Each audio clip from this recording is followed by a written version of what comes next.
Hello and welcome to Healthcare on the Rocks, Employee Benefits with a Twist. I'm Mike Pattengale, Senior Account Executive for Channel Sales. And I'm Jennifer Jones, Population Health Practice Leader at Springbuk.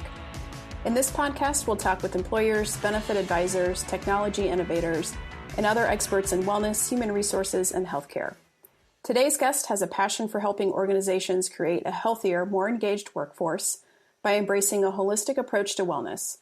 She believes it's important to provide opportunities to help people thrive not only in their physical health, but also in other areas of life such as mental health and financial well-being.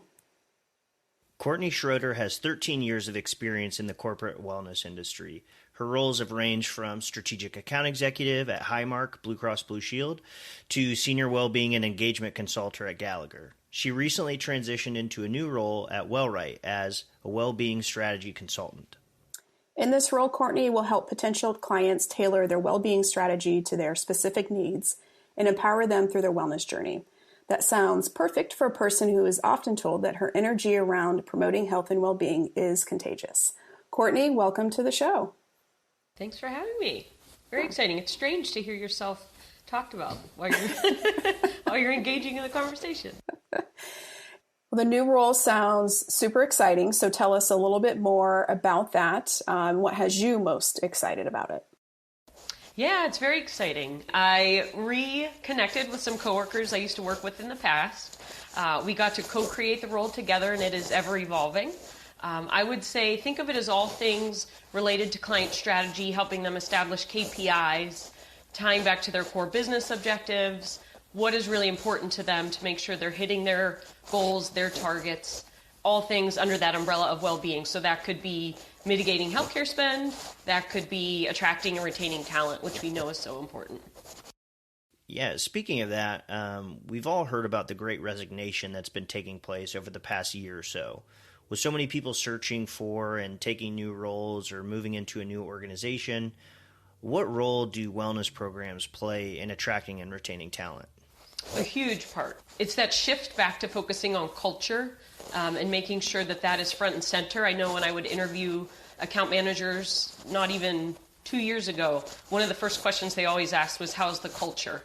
Not what is my bonus structure? What does that look like? The environment is so different right now, and clients that really focus on that, you go up to their website, you can tell. You can just tell right away it's really important to them. They're promoting all their perks, their values. You can tell the complete difference when a client isn't focusing on that. And people see it and they know, and standards are higher.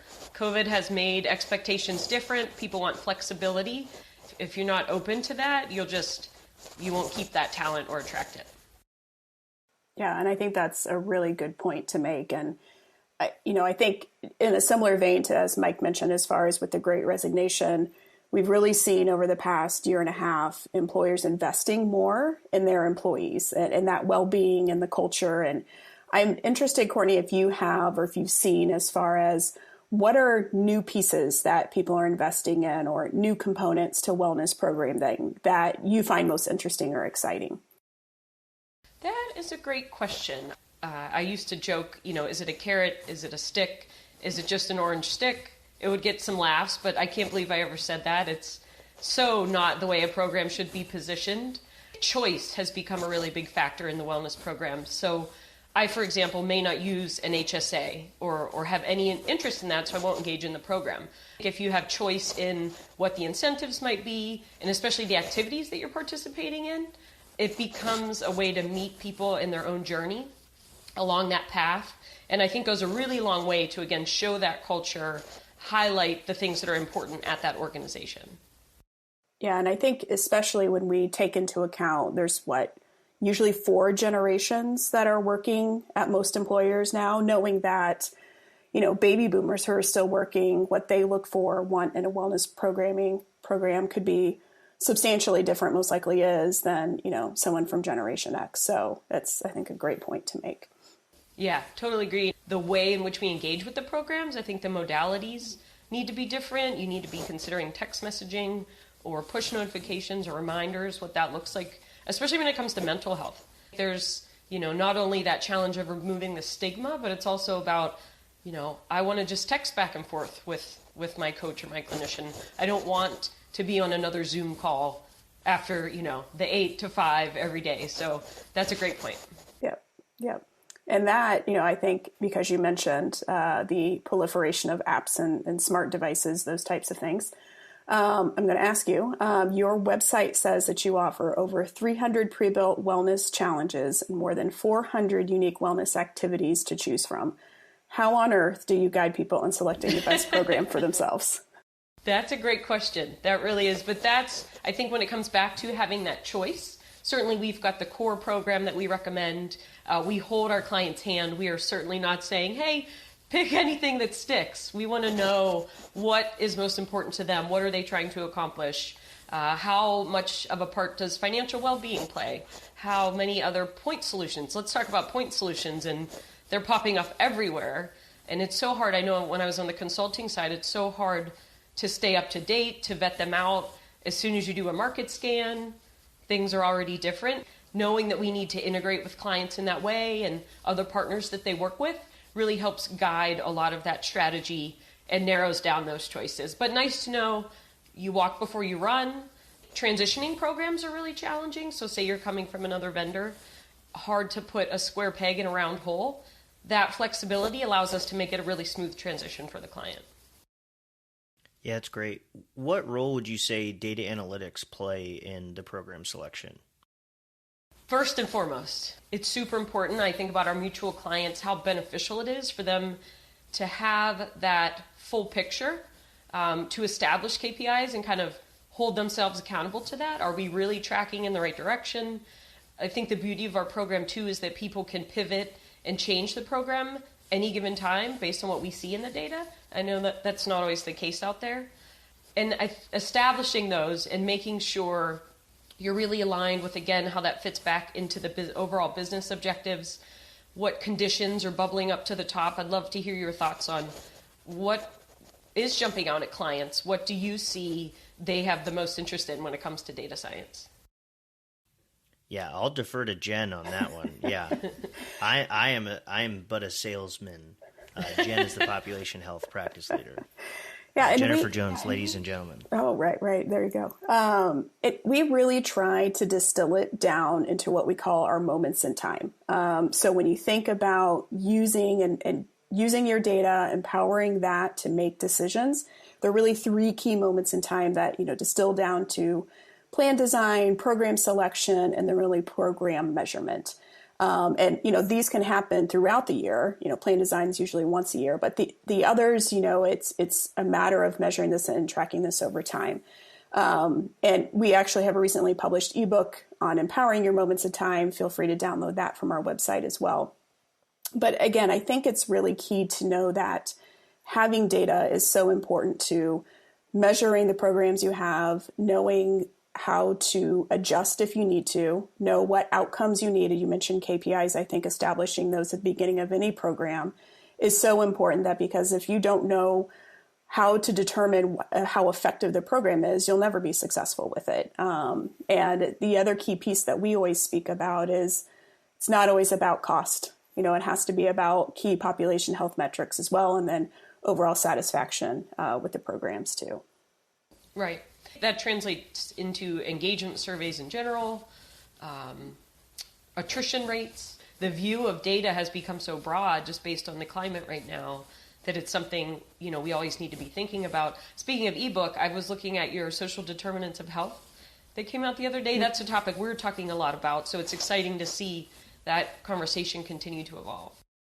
Yeah, that one is definitely, I think every conversation we have now with clients and prospects, some component of SDOH. And within, our approach to that, it's really distilling that down to how an employer can truly impact or have impact with their employees. So we take a little bit of a different angle rather than the whole community-wide approach. But I'd say the most often questions that we're getting more recently are really around food security and food access are a big one, as well as more so around income and economic stability, those key components too. But Are you all doing anything specific with SDOH with any of those facets, any of the main levers that we have?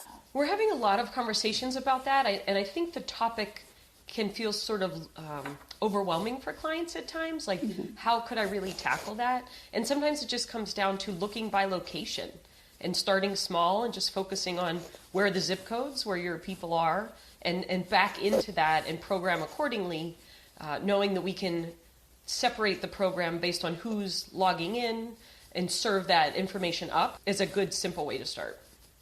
Yeah, absolutely agree. And gaps in care, how adherent are they to their care measurement guidelines? Even just having a PCP or access to primary care are two really big ones as well. We recently had a webinar with Dr. Ray Fabius as well, and he always talks about medical homelessness as a key component that drives a lot of this as well, as far as just not having a medical home, which is also really important for driving, outcomes and impact, just access to the healthcare system in general.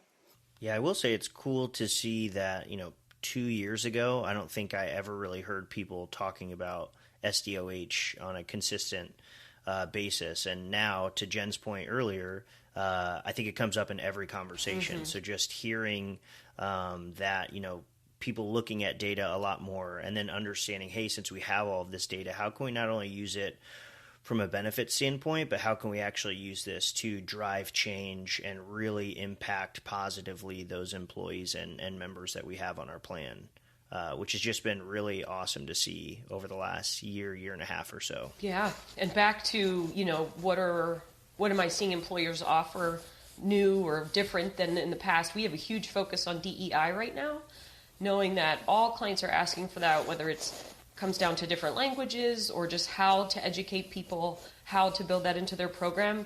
We are hearing a ton of that. Yeah, another really big topic. Yeah, taking a slightly different approach. Word on the street is that you're a big CrossFit fan. What would you say is your go-to app or workout these days? So my husband and I, through COVID, have built out our garage gym. In Nashville, it's sort of like open on both sides. It's not a carport, but it's open. And I just recently talked him into getting barbells, which he was kind of hesitant on. It's not the best ideal setup, but it works. I wouldn't say I'm the best CrossFitter either. We just work out more now at home. We're way more consistent. We used to we do a morning meditation. We used to do a 5 a.m. CrossFit workout, and those days are just over. Not happening. But I do have to laugh. He talked me he was so impatient for a rower that we got an assault bike instead. Oh, that is which, if anyone knows, worse. It's like a torture device, right? The devil's tricycle. Not a Peloton like normal people during COVID. Yeah. It's terrible. It's really terrible. Yeah. Oh, man. The assault bike. That is worse. I feel like y'all will have to compare basement gyms or garage gyms. Garage gyms, definitely. Yeah. I CrossFitted for about 10 years. Finally, at the start of COVID, I had a bunch of garage stuff too, and I've built that out slowly, but have moved on to more just strength training. I just can't. My body says no more. I've been in more of a bulking season for the last 15 months. Me too. Yeah. Oh, yeah. All right. Well, Courtney, before we go, we always ask our guests, what's the biggest twist you've seen in employee benefits throughout your career? We kind of touched on that earlier. I would say the transition from the old days of outcome-based, hard-nosed, do this or you don't get anything, or you pay even like a disincentive. I felt like that was a big trend for a while there. And when I was a consultant, I was trying to help a lot of clients that are asking, how do I undo this?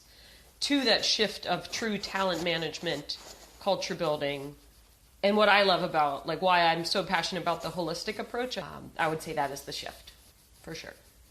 That's a really good point, Courtney, as far as, and you mentioned that again before, as far as it's not this incentive or disincentive, it's more about giving options and this true well-being, holistic type of program. So I think many more people, especially given everything that's happened over the past 2 years, are just more socially aware, essentially, that not everything is just black and white anymore.